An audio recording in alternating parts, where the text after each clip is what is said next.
Hello दोस्तों, तो कैसे हैं आप लोग। आज आप लोगों को बताएंगे कब्रिस्तान की घटना के बारे में जो हुई सन 1957 के दशक में।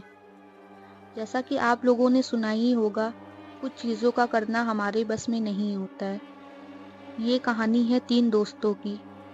कहानी शुरू होने से पहले हमारे चैनल को लाइक और सब्सक्राइब करना ना भूलें। लखनऊ शहर से जुड़ी भूतिया कहानियाँ। जब लखनऊ विश्वविद्यालय के लाल बहादुर शास्त्री के हॉस्टल में पढ़ने वाले तीन दोस्त सोनू, विशाल और रोहित के बीच शर्त लगी कि किसमें इतनी हिम्मत है जो कब्रिस्तान के अंदर एक रात बिता सके, क्योंकि यह वो कब्रिस्तान है जिसमें 1857 में मारे गए अंग्रेज़ों को दफनाया गया था। और उन दोस्तों में से विशाल ने हिम्मत दिखाई और शर्त मान ली। अगले दिन तीनों दोस्त विश्वविद्यालय से निकले और नदवा कॉलेज के पक्का पुल रास्ते से होते हुए कब्रिस्तान पहुंचे। रात के करीब 1 बज चुका था। सन्नाटा छाया हुआ था और सड़क पर भी 1-2 गाड़ी वाले नजर आ रहे थे। तीनों दोस्त कब्रिस्तान पहुंचे। कब्रिस्तान के चारों ओर दीवारें टूटी हुई थीं। कोई भी आसानी से अंदर जा सकता था। अब रात के 1 बज चुके थे। सोनू कहने लगा, ठीक है विशाल, कल मिलते हैं अगर तुम जिंदा रहे तो। विशाल बोला, अरे जिंदा क्यों नहीं रहूंगा, मुझे भूत से डर नहीं लगता, और जब डर ही नहीं लगता फिर डर किस बात का। इतना कहकर विशाल जोर जोर से हंसने लगा। सोनू और विशाल आपस में बातें कर रहे थे, पर रोहित आसपास की कब्रों को बड़े गौर से देख रहा था और कब्रों के ऊपर लिखे नामों को बारी बारी से पढ़ते हुए बड़बड़ा रहा था। सोनू बोला, रोहित, तू कब्रों को इस तरह से क्यों देख रहा है। सारी मर्दों की लाशें हैं, किसी लड़की की नहीं। ठरकी इंसान। विशाल, इसका बस चले तो लड़की को कब्र से निकाल कर बोले, आप बहुत सुंदर लग रही हो, क्या आप मेरी गर्लफ्रेंड बनोगी। सोनू सोनू बोला और विशाल जोर जोर से हंसने लगे, जो हंसी पूरे कब्रिस्तान में गूंज रही थी। रोहित बोला, अरे नहीं सोनू, मैं तो इन कब्रों पे लिखे नामों को पढ़ रहा था, क्योंकि पिछले हफ्ते जब मैं अंजलि के साथ यहाँ घूमने आया था तो इस थॉमस हैंक की कब्र इस कब्रिस्तान के पास आखिरी में थी, और मुझे इसलिए याद है क्योंकि मैंने इसी कब्र के पास से फूल को तोड़कर अंजलि को दिया था। रोहित की बात सुनकर सोनू और विशाल भी एक पल के लिए सोच में पड़ गए। सबके मन में सिर्फ यही सवाल चल रहा था, आखिर कब्र एक जगह से दूसरी जगह कैसे जा सकती है। और इस बात की पुष्टि इस बात से भी हो रही थी कि रोहित के तोड़े हुए फूल की पत्ती अभी मुरझाई ही कब्र के पास ही थी। विशाल बोला, अच्छा ठीक है, अब मुझे और उल्लू मत बनाओ, मुझे डराने की कोशिश मत करो। मैं इस कब्रिस्तान से अब कल सुबह ही जाऊंगा, वो भी जिंदा। चलो जाओ, अब तुम दोनों मुझे अकेला छोड़ दो। विशाल बोला। विशाल की बात सुनकर सोनू और रोहित कुछ नहीं बोले और आपस में बातें करते हुए कब्रिस्तान से बाहर आ गए।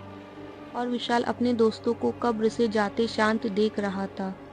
और उनके जाने के बाद विशाल उसी थॉमस हैंक की कब्र के ऊपर बैठ गया और वहीं पर जमी घास को नोचने लगा।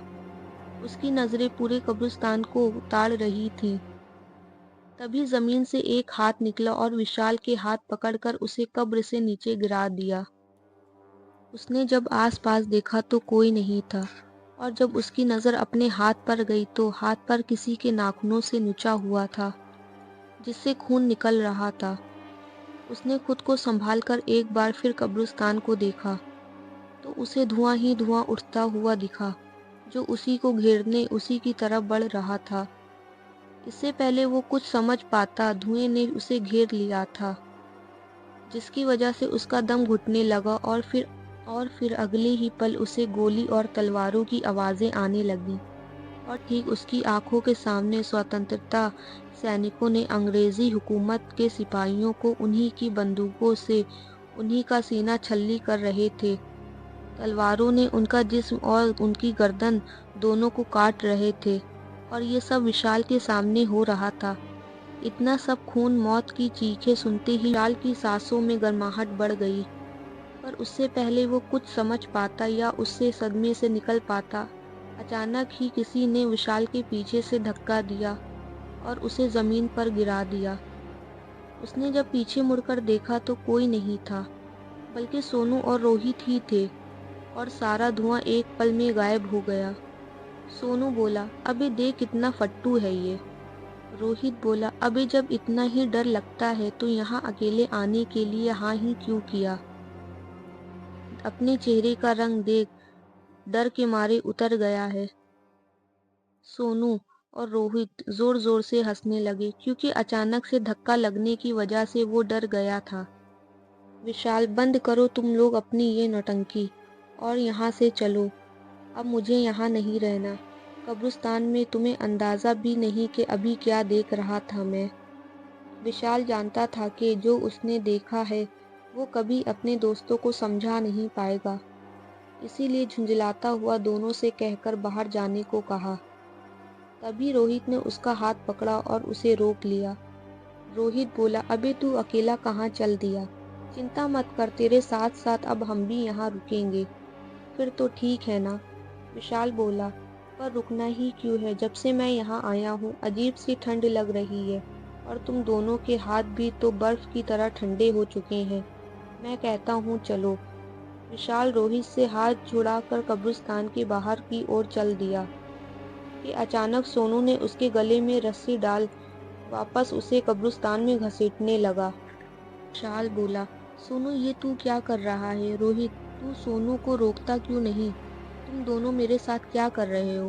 विशाल के इतना चीखने पर भी उन्हें उसकी एक ना सुनी, और देखते ही देखते विशाल फांसी की वजह से झटपटाने लगा। इतने में ही उन दोनों में से एक बोलता है, अब जब तू मर ही रहा है तो सुनता जा, हम वो नहीं है जो तू समझ रहा है। मैं हूँ सेनापति थॉमस हैंक, और ये मेरा सिपाही था। तुम भारतीय हमेशा से ही अंग्रेजी हुकूमत के गुलाम थे और गुलाम ही रहोगे। इतना कहकर उन दोनों का शरीर धीरे धीरे अंग्रेजी हुकूमत के सिपाहियों की पोशाक से ढक गया, जिनकी आंखों के सामने विशाल फांसी लटक रहा था। विशाल के इतना तड़पने पर भी उन सिपाहियों को चैन नहीं आया। उन्होंने अपने हाथ में पकड़ी बंदूक और तलवार से विशाल के शरीर को छल्ली कर दिया, जिससे विशाल के मौके पर ही मौत हो गई। अगली सुबह जब उसके दोस्त उसे लेने कब्रिस्तान आए, तब कब्रिस्तान के बाहर पुलिस और मीडिया की भीड़ लगी हुई थी, जिन्हें देखकर दोनों की सांसें तेज हो गईं।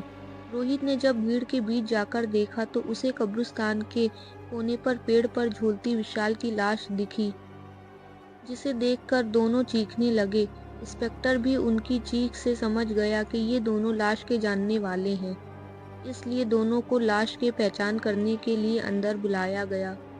सोनू और रोहित ने जब विशाल की लाश को गौर से देखा तो उनकी भी रूह कांप गई। गला जोर से दबने की वजह से विशाल की आंखों की पुतलियां बाहर आ गई थीं। आंखों की जगह दो काले गड्ढे हो गए थे, और नीचे जमीन पर खून ही खून बिखरा हुआ था। साथ ही गोलियों को खाली कारतूस भी बिखरे हुए थे, पर विशाल के जिस्म पर कट का एक भी निशान नहीं था। दोनों ने लाश को पहचान तो लिया था, पर अब ये केस पुलिस को भी समझ नहीं आ रहा था। पर पोस्टमार्टम से ये बात साबित हो चुकी थी। बाहर से भले ही उसका शरीर कोट खरोच ना हो, लेकिन अंदर से उसका शरीर गोलियों से छलनी था। अंदर से मांस, नसों तक हड्डियों को भी जला चुका था। बहुत जांच और पड़ताल के बाद भी केस कभी नहीं सुलझा, और कुछ साल बाद सोनू और रोहित की लाश भी उसी रहस्यमयी तरीके से उसी पेड़ पर फंसी और लटकी मिली। पोस्टमार्टम रिपोर्ट में भी वही लिखा था जो विशाल की रिपोर्ट में लिखा था। शरीर पर एक भी कट का निशान नहीं था, पर अंदर से जिस्म गोलियों से छलनी हुआ पड़ा था, और तलवार से मांस की हड्डियों तक भी कटी हुई थी। और आज भी इस केस की फाइल लखनऊ के एक थाने में धूल खा रही है। लेकिन अब वक्त बदल चुका था। सरकार ने कब्रिस्तान को संरक्षित करते हुए चारों तरफ दीवार बनवा दी और लाइट की सुविधा कर दी। अब ये रोड रात भर चलती रहती है, लेकिन आज भी तमाम रोशनी और लाइट के होने के बावजूद लोग उस कब्रिस्तान से जाने से डरते हैं।